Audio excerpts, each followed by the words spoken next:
ఈనాటి సమావేశానికి వచ్చినటువంటి మిత్రులందరూ కూడా ధన్యవాదాలు, నమస్కారాలు. వచ్చినప్పుడు క్రమశిక్షణగా ఉండడం, అవసరం లేని ప్రశ్నలు అన్ని మన టైంలో ఉందని మేడం చెప్పింది విని మనందరం కూడా వెళ్ళిపోతాం. మీరు డిపార్ట్మెంట్ సేమ్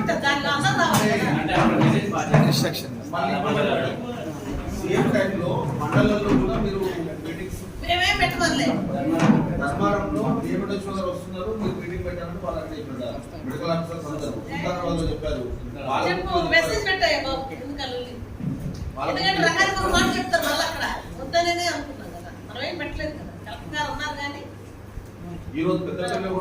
ఇలా మున్సిపల్ ఆఫీస్ లో కూడా ఉన్నదని మేడం ఇన్ఫర్మేషన్ ఇచ్చారు.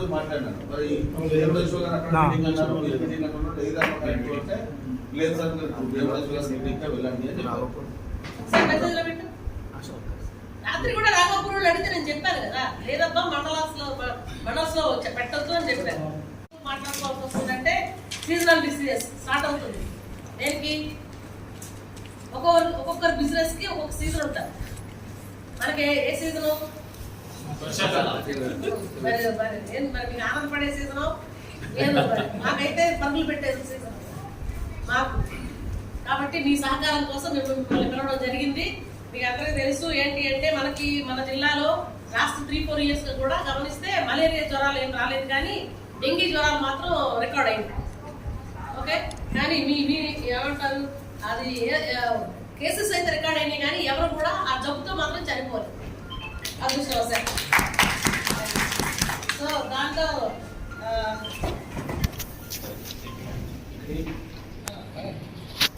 సో ఏవి మరణాలు ఏవి సంభవించుకోవడానికి కారణం మీరు కూడా అని మా ఉద్దేశం. కాబట్టి మొదటగా మీకు మా ధన్యవాదాలు. పబ్లిక్ హెల్త్ ప్రజారోగ్య నిర్వహణలో మీరు మీ వంతు సహకారాన్ని అందిస్తున్నారు. మీరు మీ కృషికి, మీ యొక్క ఏమంటారు ప్రజలకు మీరు చేస్తున్న సేవలకి మాతో పాటు కలిసి వస్తున్నందుకు మీకు చాలా ధన్యవాదాలు. కాకపోతే అదే ఈ సంవత్సరం కూడా అదే విధమైన ఇదే స్ఫూర్తితో మీరు పనిచేస్తూ మన జిల్లాలో ఎలాంటి మరణాలు రాకుండా మీరు అన్ని విధాలుగా సహకరించాలని మేము కోరుతా ఉన్నాము. అయితే లాస్ట్ ఇయర్ కొన్ని అంటే ఇప్పుడు మనకి ఏముంటది, పేషెంట్ కనబట్టి ట్రీట్మెంట్ చేయాలనిపిస్తుంది, ఉన్న జ్ఞానం అంతా పోయింది. చెప్తేనా దానిలో మనం రెస్ట్రిక్ట్ చేస్తూ ఇవ్వాలని ఎవడు అనుకుంటాడు? మీరు అనుకోరు, మేము అనుకోరు, ఎవరు అనుకోరు. తెలిసినోడు ఎవడు, వైద్యం తెలిసినోడు ఎవడు సగమే చేద్దాం సగం ఆపేద్దాం అనుకుంటామా? ఎవరు అనుకోరు కదా. మరి అక్కడ గుర్తురావు మనకి లిమిట్స్ అవి ఇవి గుర్తురావు మనకి కదా. అలాగే పిహెచ్సిలో కూడా పెద్ద హాస్పిటల్లో ఇచ్చిన ట్రీట్మెంట్ ఇక్కడ ఇద్దాం అనుకుంటారు మా వాళ్ళు. అలా టెంప్టేషన్ అన్నట్టు ఎట్లయితే మనకు తెలిసిందంతా అతనికి చూపించంటే అతనికి వైద్యం చేసి మనం రక్షించాలనేటువంటి తాపత్రయంలో ఉంటాం మనం. సో అప్పుడు మనకు కొన్ని మన ఏమంటారు అదే చెప్పే కదా లిమిట్స్ అన్ని కొన్ని మర్చిపోతుంటాం. సో అది మీరు కూడా చేశారు. అది మీకు అందరూ తెలుసు. కొంతమందిని మనం మేము వచ్చి ఎంక్వైరీ చేయడం ఇవన్నీ గొడవ జరిగింది. ఎందుకు జరిగింది అని అంటే మరి కంప్లైంట్స్ వచ్చినాయి కదా. కంప్లైంట్స్ రాకపోతే మేము వచ్చాము మీ జోలికి? చెప్పండి, మీరే రాలే. లేదంటే మరి రోజువారీ చేయాలంటే ఇదే పని మరి మనం ఈజీగా రాగలం మేము మీ దగ్గరికి. కానీ మాకు అదే ప్రాథమిక అంటే మా ప్రధాన డ్యూటీ అది కాదు. మీ వెనకాల పడ్డం కాదు. మాకు పేషెంట్స్ ఎక్కడ ఉన్నారు, ఎవరికి ఏ జబ్బు వచ్చే అవకాశం ఉంది, వాళ్ళకి రాకుండా ఎట్లా కాపాడదాం ఏంటి అని మేము చేసుకునే ప్లాన్స్ మేము చేస్తూ ఉంటాం. మీ వెనకాల పడాలనేది మా ఉద్దేశం కాదు. కానీ ఈ ఏమంటారు రామాయణంలో అప్పటికలా వేటలాగా మనమేమో ఒక పక్క ప్రజలను మరి రక్షించాలని మనం బాధపడదంటే జనాలు కొంతమంది మీకు బాగా డబ్బులు వస్తున్నాయని అసూయ కదా పడి కరెక్ట్ గా బాగా ప్రాక్టీస్ ఉన్న దగ్గరే కంప్లైంట్స్ వచ్చింది. ఏ ఊర్లు వచ్చారు వాళ్ళు? మీరు వాళ్ళు చెప్పాలా, నాకు తెలుసు కదా ఏ ఊర్లో జరిగింది కంప్లైంట్స్ ఇస్తే మేము వెరిఫికేషన్ వచ్చారు కదా. అయితే ఇప్పుడు మీకు కొంత ఇన్ఫర్మేషన్ ఇవ్వాలనుకుంటున్నాను నేను. ఏంటంటే మన జిల్లాలో ఆల్రెడీ ఇప్పటికే ఈ సీజన్ లో కొన్ని ఊర్లలో ప్రత్యేకంగా నేను చెప్పాలనుకుంటున్నాను టైఫాయిడ్ జ్వరాలు నమోదైనవి. అన్నారా? ఉత్తారం ఏరియాలో, పెద్దపల్లిలోని, గద్దలపల్లిలోని, ఓకే ఇవి పెద్దపల్లి, ఉత్తారం, గద్దలపల్లి ఈ 3 ప్లేస్ పెట్టుకోండి. టైఫాయిడ్ జ్వరాలు ఆల్రెడీ బుక్ అయిపోయింది, అంటే కేసెస్ మనకి నమోదైంది. తర్వాత జాండీసులు కూడా, జాండీస్ వ్యాధులు కూడా గుడిపల్లి ఎక్కడ, అదే పాలకుర్తి మండలం, గుడిపల్లి, పెద్దపల్లిలో కొన్ని కేసులు, శ్రీరాంపూర్ మండలంలో కొన్ని, కమాన్పూర్లో కొన్ని, రామకొండంలో కొన్ని కేసులు, జాండీస్ కేసులు ఆల్రెడీ బుక్ అయ్యాయి. తర్వాత ఈ డయేరియా డిసీజెస్, ఇక డయేరియా డిసీజెస్ అయితే మళ్ళా పాలకుర్తి ప్రధానంగా కనపడుతుంది. పాలకుర్తి, రామగుండము, పాలకుర్తి, ఇవే ఉన్నాయి వరుసగా. వింటున్నారా? పక్కన వాళ్ళకి అందరికీ అంటుకుంటాయి, తెలుసుగా ఎట్లా అంటుకుంటాయి? బహిరంగ మలమూత్ర విసర్జన చేస్తే ఈ జబ్బు వచ్చినప్పుడు ఎవడన్నా అప్పుడు వాడి మలం మీద మూత్రం మీద వాలినటువంటి ఈగలు, వేరే కీటకాలు మళ్ళీ వేరే వాళ్ళు తిన్న ఆహారం మీద వాళ్తే అవి వాళ్ళు తింటే ఆహారం తింటారు కదా, తిన్నప్పుడు వాళ్ళకి ఆ క్రిములు అనేవి స్ప్రెడ్ అవుతాయి. సో వాళ్ళకి వస్తాయి. దాదాపుగా వాళ్ళు ఒక మనిషికి వస్తే ఆ ఇంట్లో వాళ్ళకి, ఆ పక్కేళ్ళ వాళ్ళకి, ఆ దగ్గరలో, లేకపోతే అతను తిరిగే ప్రదేశంలో ఉన్న, అతను ఎక్కడైతే ఏరియాలో వెళ్తున్నాడో ఆ ఏరియా దగ్గరలో ఉన్న ఇళ్లలో అక్కడ వాళ్ళకి స్ప్రెడ్ అవుతుంటుంది. అర్థమవుతుందా? ఎందుకు, ఎప్పుడు వరకు అంటే ఆ మనిషిలో ఉన్నటువంటి ఆ క్రిమి సమూలంగా నాశనం అయ్యే వరకు వాడు స్ప్రెడ్ చేస్తూనే ఉంటాడు. విన్నారా? మరి ముఖ్యంగా టైఫాయిడ్ మరి క్రానిక్ ఉంటుంది. ఏంటి అంటే వాడు జ్వరం ఏం కనపడదు బయటికి, ఏదో ఎప్పుడో వస్తుంది జ్వరము, ఏదో మందులు తీసుకున్నాం అనుకుంటారు, అనుకునే తగ్గిపోయింది అనుకుంటుంటారు. కానీ వాడు సబ్ క్లినికల్ గా లోపల ఉంటుంది అన్నటువంటి ఉండి వాడు మూత్రం పోసినప్పుడు మూత్రంలో కూడా వస్తుంది అన్నమాట టైఫాయిడ్ బయట. అర్థమవుతుందా? సో అది ఒక లోపల మనకు అది చేదు ఉంటుంది కదా, ఏంటది చేదంటే దానిలో ఉండిపోతుంది అన్నట్టు. ఆ గాల్బ్లాడర్ ఏంటి, ప్రతిసారి మనం అన్నం తిన్న ప్రతిసారి అరిగించడానికి మన నూనె పువ్వులు అరగాలంటే ఆ గాల్బ్లాడర్ లో నుండి రసం రావాలి, దాంతో పాటు ఆ క్రిములు వస్తుంటాయి. అర్థమవుతుందా? సో అది మన మోషన్ లో, యూరిన్ లో బయటికి వెళ్తుంటాయి ఆ క్రిములు. సో వాడి జీవితాంతం అది స్ప్రెడ్ చేస్తూనే ఉంటారు.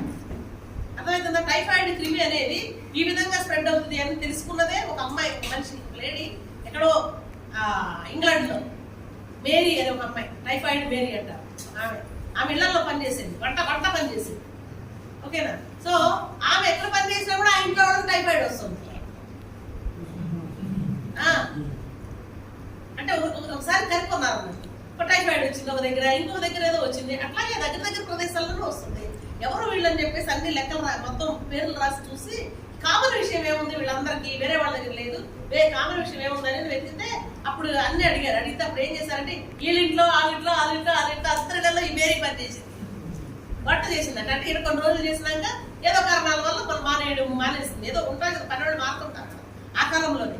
అప్పట్లో ఇది పబ్లిక్ హెల్త్ డెవలప్ అయ్యేది స్టార్టింగ్ లో అన్నట్టు, అంటే కొన్ని 100 సంవత్సరాల క్రితం.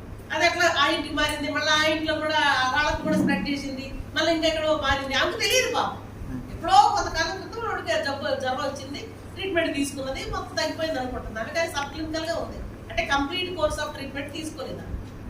అర్థమైంది అది. కాబట్టి దాంతో ఆమె అంతమందికి స్ప్రెడ్ చేసింది. అప్పుడు దాని నుండి కొన్ని కనుక్కున్నారు, ఓహో ఇప్పుడు ఆమె ఏంటి వంట చేసేది కానీ సరిగ్గా క్లీన్ చేసుకోపోయేది చేతులు ఇట్లా. అర్థమవుతుందా? తెలియదు కదా, ఆవిడ ఆ కాలంలో అంత పెద్ద డెవలప్ కాలేదు కదా.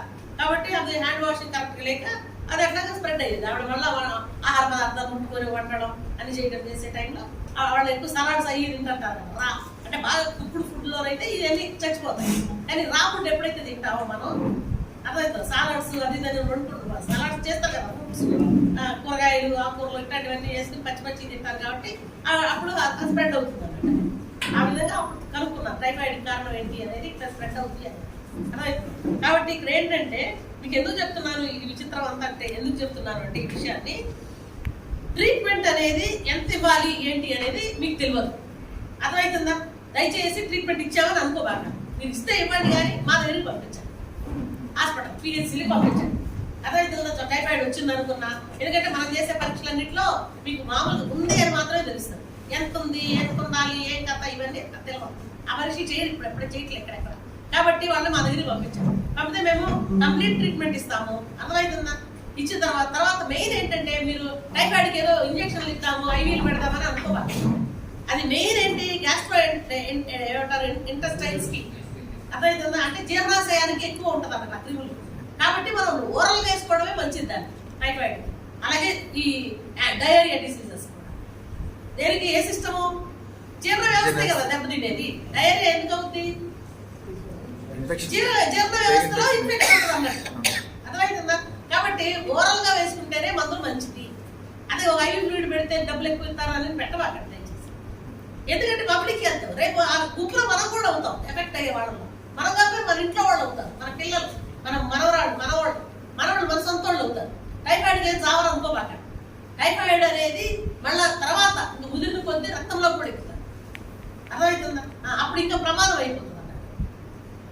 ఓకే, తర్వాత ఈ పేగులకి అట్లాగే ఉండి రక్తం సంఖ్య వదిలేసే పేగుల్ని మెత్తపరుస్తుంది. పేగులకు రంధ్రాలు పెట్టుకుంటాయి. ఎమర్జెన్సీలో ఓపెన్ చేసి దానికి ఆపరేషన్ చేయాల్సి వస్తుంది. అప్పటికే కనుక బయటికి అప్పటికే ఇన్ఫెక్షన్ బయటికి కూడా వెళ్ళిపోతే ఇంకా లోపల ఉన్నటువంటి వేరే అవయవాలన్నిటికీ కూడా అది పాకుతుంది. అర్థమవుతుందా? కాబట్టి మీరు ఏదో మనకు తెలుసు కదా, మనం ఏదో చూసాం కదా అన్నట్టుగా చేయబాకండి. దయచేసి మాకు చెప్పండి. మామూలు జ్వరాలు మాకు ఫస్ట్ ఎయిడ్ ఇవ్వండి, మేము కాదట్లేదు అని మొదటి చెప్తాను. పారాసిటమాల్ ఇవ్వండి పర్లేదు, యాంటీవిటమిన్ ఇవ్వండి పర్లేదు. అర్థమవుతుందా? కానీ ఏ జబ్బు ఏంటి అనేది మాత్రం అంతవరకు వెళ్ళవాకండి. అర్థమవుతుందా? టాబ్లెట్స్ మాకు టైఫాయిడ్ అని నిజంగా తెలిసిందనుకో ఓరల్సే ఇవ్వండి. అది కూడా యాంటీబయాటిక్స్ అంత పెద్ద వాడొద్దని చెప్తున్నాం. దయచేసి లేవు యాంటీబయాటిక్స్ కొత్తవి లేవు. మీరు సగం ఏదో దొరికినాయి అన్ని సగం వాడి ఓఫ్లాక్సిన్లు ఇంకేమో వాడుతున్నారు. టైఫాయిడ్కి ఏమిస్తారు మీరు మామూలుగా? అది మానేసండి ట్రీట్మెంట్. కాదు ఇదే ట్రీట్మెంట్ ఇచ్చేందుకు ఛాన్స్ నాకు దొరకడం లేదు. మీరు అందరూ చేసేస్తున్నారు.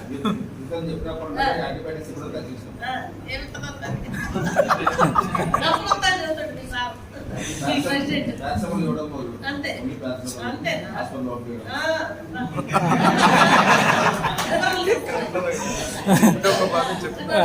పేషెంట్ లాగా తెలిసిపోయింది మేడం. పారాసిటమాల్ వేస్తే పోతుందని. జ్వరం ఉంటే కదా తగ్గుతుంది. జబ్బు మళ్ళీ వస్తుంది కదా, జ్వరం వస్తుంది కదా మళ్ళీ కాసేపు ఉన్న తర్వాత. నిజాలు మాట్లాడుకోవాలి మనం. నిజాలు అక్కడికి వచ్చి మాట్లాడితే బాగోదు. నేను చాలా చూసా, నీళ్ళు చాలా మందికి తెలుసు కూడా. నేను ఎవరో సెంటర్కి వచ్చాను చూశాను అనేది కూడా. అయినా కూడా వదిలేసి వస్తా ఉంటాను. నేను ఏం తెలియపించుకోలేదు బ్రహ్మాస్త్రం అని నేను వచ్చేస్తాను. మరి నాకు తెలియదు అన్నట్టు మాట్లాడితే మీరు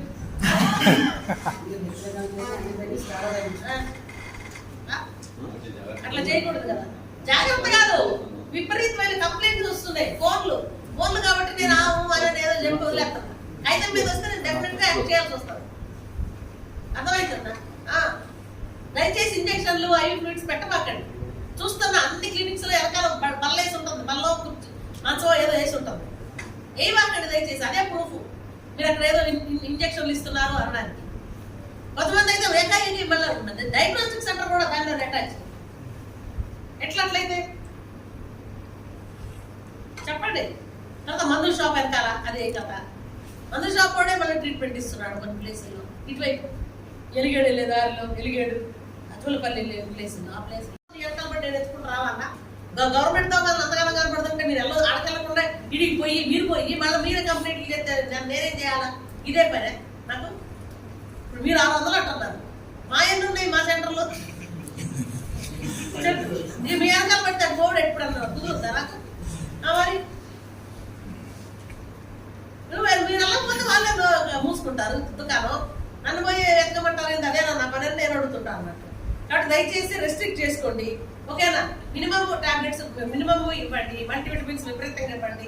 కాల్షియం విపరీతంగా ఇవ్వండి. ఐరన్ ఫోలిక్ యాసిడ్ ఇవ్వండి. ఇవి కాదట్లా విటమిన్ ఏ ఇవ్వండి. డి ఎక్కువ ఇవ్వబాకండి. విటమిన్ డి ఎక్కువ ఇవ్వబాకండి. అర్థమైందా? మనకు అవసరం లేదు విటమిన్ డి. మాకు ఎండున్న ప్రదేశమే కదా, పెద్ద అవసరం ఏమి లేదు. మరీ బుర్కాలు వేసుకుని లోపలే ఉంటారు చూడండి. అలాంటి వాళ్ళకి తప్ప సప్లిమెంట్ అవసరం లేదు చాలా మందికి. అర్థమవుతుందా? మరి ఎక్కువ ఏమంటారు విరోచనాలు, వాంతులు అట్లయితే తప్ప అప్పుడైతే ఉన్నదంతా పోతుంది. కాబట్టి విటమిన్స్ అన్ని అర్థమవుతుందా? అలా అప్పుడు కొన్ని ఇవ్వచ్చు. అది కూడా వీక్లీ ఇవ్వండి. రోజు వేసుకునే విటమిన్ డీలు ఇవ్వాలి. అర్థమవుతుందా? ఈ చిన్న విషయాలు నేను మీకు చెప్పేది. పెద్ద విషయాలు ఏం చెప్పాల్సిన అవసరం లేదు. మళ్ళీ మేడం మీ కాంప్లైంట్ ఇచ్చిన వాళ్ళందరూ ఆర్ఎంపీలను డబ్బులు ముంచి కొట్టే వాళ్ళ మీద మేము అడిగి విరక్తితో చూడు. ఎవడైతే మాకు డబ్బులు ఇవ్వడో వాడే మా మీద కక్షతో మీకు కాంప్లైంట్ ఇస్తాం.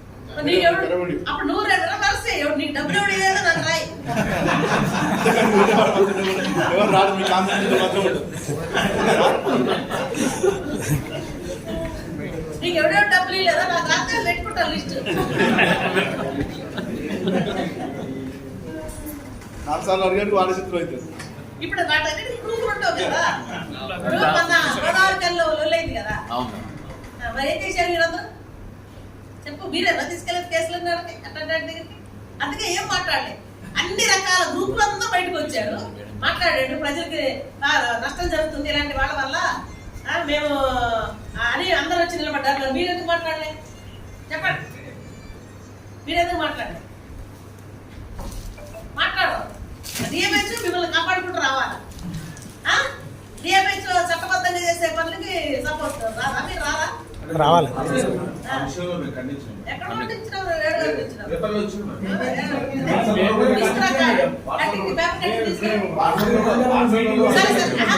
ఇప్పుడు ఏం చేయాలని ఏం లేదులే కానీ అయితే ఆ రోజు వాడు కూడా అక్కడ అంటారు వాళ్ళు, ఎవడో మమ్మల్ని 50,000 ఇవ్వమన్నాడు డబ్బులు ఇవ్వమంటే నేను ఏమన్నా అన్నందుకు మీకు కంప్లైంట్ చేశారు, డబ్బులు ఇవ్వకపోతే చెప్పారా అంటే మరి నీకు ఈ కూడా డబ్బులు కొడతారని మరి మా కంప్లైంట్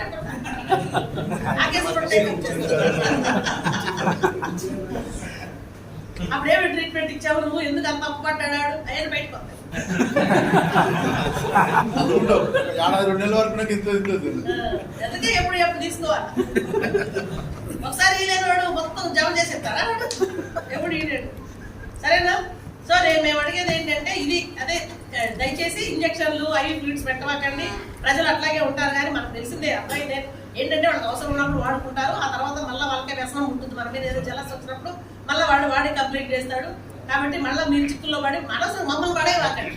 మాకు ఇష్టం లేదు నెల్లూరు పెట్టుకోవడం. ఎవరితో అక్కడ తప్పనిసరిగా ఏదైనా ప్రాణాలు పోయే పరిస్థితి వస్తుంది అని అన్నప్పుడు మాత్రమే, చట్టంలో ఉన్నప్పుడు మాత్రమే వస్తాం. చట్టానికి వ్యతిరేకంగా మీరు ఏదైనా చేసినప్పుడు అర్థమవుతుందా? కాబట్టి మీరు మాత్రం చట్ట వ్యతిరేకంగా పనులు చేయబాకండి, ఓకేనా? తర్వాత ఇది చెప్తున్నా, ఇదే టైఫాయిడ్ జ్వరాలు ఎవరికి వచ్చినా దయచేసి మాకు నోటిఫై చేయాలి. మీరందరూ ఎవరు ఎన్ని కేసులు మాకు చెప్తారో వాళ్ళకి ప్రైజ్ ఇద్దాం నెక్స్ట్ మీటింగ్. ఏమైంది?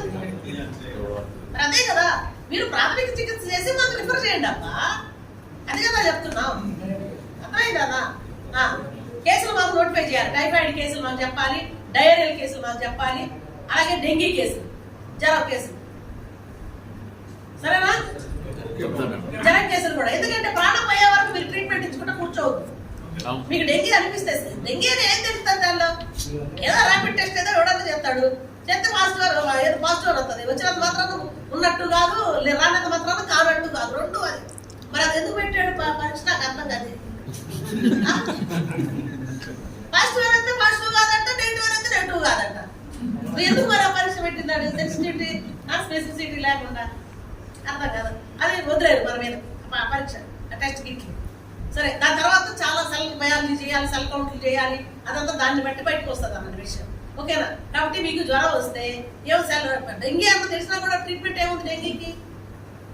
దాని ఉందా పర్టికులర్ యాంటీబయాటిక్? ఏం లేదు, అదే పారాసిటమాల్. మంచి నీళ్ళు తాగని చెప్పాలి అంతే. నీళ్ళు తాగు, ఏమంటారు ఫ్రూట్ జ్యూసులు తాగు, బాగా కారం ఉన్నాయి, మసాలా ఉన్నాయి కాకుండా, అర్థమవుతుందా? ఏమైనా సప్పు ఉండేవి ఏమైనా తాగబ్బా అని చెప్పాలి, అర్థమైంది? ఇంతే సింపుల్. దానికి అది చేసుకుంటూ మా దగ్గరికి పంపండి, అర్థమవుతుందా? ఎందుకంటే ప్రాణాపాయం వరకు వచ్చి మీరు కరీంనగర్కి ఆడిట్కి ఎందుకు పంపుతున్నారు? కరీంనగర్ ఎందుకు పోయిన తర్వాత ఆడకు పోయిన తర్వాత అక్కడ ప్లేట్లెట్ తక్కువ అయిపోయినాక ఆడ సాగు బతుకుల్లో ఉన్నప్పుడు మాకు కబురు వస్తుంది. వరంగల్ ఎంజిఎంకి వెళ్ళిన తర్వాత అక్కడ సాగు బతుకులు ఉన్నప్పుడు అక్కడ కబుర్లు వస్తున్నాయి మాకు. మన పెద్దపల్లి జిల్లా వాడు వచ్చాడు, వీడి ప్లేట్లెట్ కౌంట్ తక్కువ అయింది అనేది పంపుతున్నా నాకు అర్థం కావట్లేదు. ఇక్కడ ఉన్నాయి కదా, ఎందుకంటే ఎక్కడికి పోయినా అదే ట్రీట్మెంట్. మనకు బ్లడ్ బ్యాంకులు ఇక్కడ ఉన్నాయి. జీజీహెచ్ రామగుండం పెద్ద హాస్పిటల్, మన జిల్లాలో పెద్ద hospital GGH Ramagundam, Peddapalli hospital కాదు, రామగుండం ఆసుపత్రి పెద్దది మనది. అక్కడ ప్లేట్లెట్స్ కాంపనెంట్స్ అంటే బ్లడ్ ని కాంపనెంట్స్ గా డివైడ్ చేసే మిషన్ కూడా ఉంది అక్కడ. కాబట్టి మీరేం మరీ ఏమక్కర్లా, మా దగ్గరికి పంపించేసాడు. మా హాస్పిటల్లో పంపితే ఎక్కడ మీ పిహెచ్సి పంపించాలి, పిహెచ్సి నుండి మేము పంపిస్తాం అవసరాన్ని బట్టి, అక్కడ పంపించడమా ఎక్కడ పంపించడం అని. అర్థమవుతుందా? ఆమె ఏం చేయండి, మీ దగ్గర ట్రీట్మెంట్ తీసుకుంటారు కదా ఊరోళ్ళు, మళ్ళీ ఎందుకు ఎక్కడికో పంపించి అక్కడ లక్షలు అక్కడెక్కడ వేరే జిల్లాలో ఎందుకు ఖర్చు పెట్టిస్తారు? మీకు కూడా కొంచెం ఏమంటారు పేబ్యాక్ చేయాలి కదా. మనం కూడా మీ పేషెంట్లే కదా, మీ దగ్గర సంవత్సరం అంతా చూపించుకుంటున్న వాళ్ళని ఎందుకు వేరే దగ్గర పంపించి లక్షలు ఖర్చు పెట్టించడం? ఇక్కడ ఫ్రీగా ఇస్తున్నాం కదా మేము గవర్నమెంట్లో, పంపించండి దయచేసి. ఇట్లాంటి ఈ సీజన్లో మామూలు అప్పుడు ఏం చేస్తారో నేను అడగట్లేదు, కానీ ఈ సీజన్ లో దయచేసి మన జిల్లాలో మన జిల్లా ఏళ్ళ కొద్దిగా తొందరగా ముదిరిపోయి చావు బతుకులు పంపడం కాదు. అర్థమవుతుందా? జ్వరం వచ్చింది ఇట్లా పట్టుకొని ఇట్లా వస్తాండి అంతే ఎవరైనా. మరి అరిచేదా కాదు, మళ్ళీ ఆడవాళ్ళని కూడా గట్టి పట్టుకోవాలి. అదే ఒక కథ.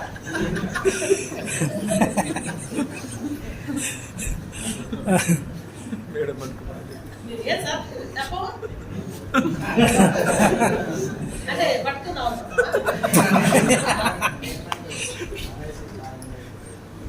మనకు సాయంత్రం రావట్లే, అవకాశం రావట్లేదు అంటే అట్ట పట్టుకోలేదు, అట్ట పట్టుకోలేదు.